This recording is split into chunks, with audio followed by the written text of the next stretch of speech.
មិនខំពីឆាងលខោ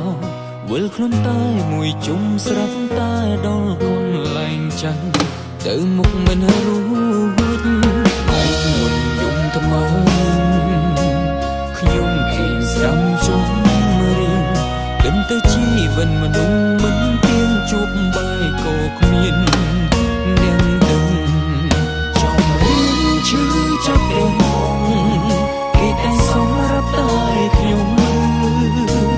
ពេលលឺហើយមិនគង់ពីសាច់រឿងខ្ញុំដឹងតែខុសមានបងខំស្នេហ៍ខ្ញុំនៅទីណាតើថ្ងៃណាទៅខ្ញុំបានសេចក្តីសុខ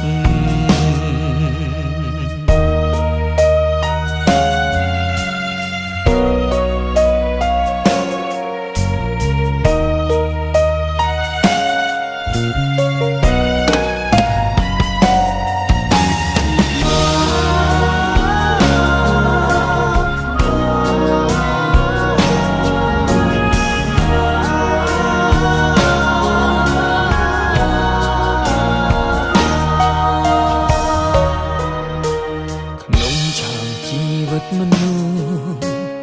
មិនខំពីឆាងលខោ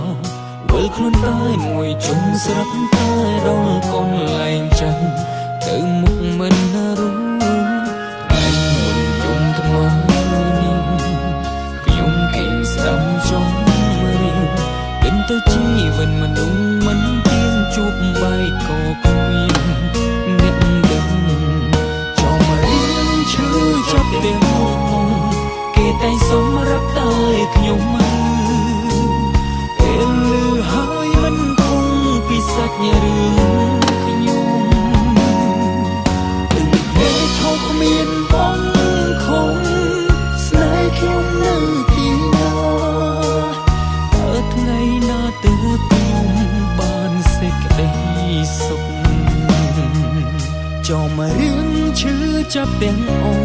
គគេតែសម្រាប់តែខ្ញុំឬពេលលឺហើយមិនខំពីសាច់រឿងខ្ញុំនេះថោកគ្មានបងខំស្នេហ៍ខ្ញុំនៅទីណាតើថ្ងៃណាទៅខ្ញុំបានសេចក្តីសុខតើមានប៉ុន្មាននឹងជួមរឿងដូចជាខ្ញុំមានវិធីបងខាំងអារម្មណ៍គុំឲ្យកិនច្រើនជួយប្រាប់ខ្ញុំផងទាំងភ្នែកខ្ញុំនេះ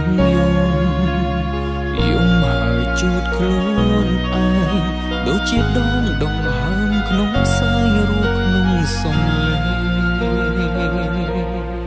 យំ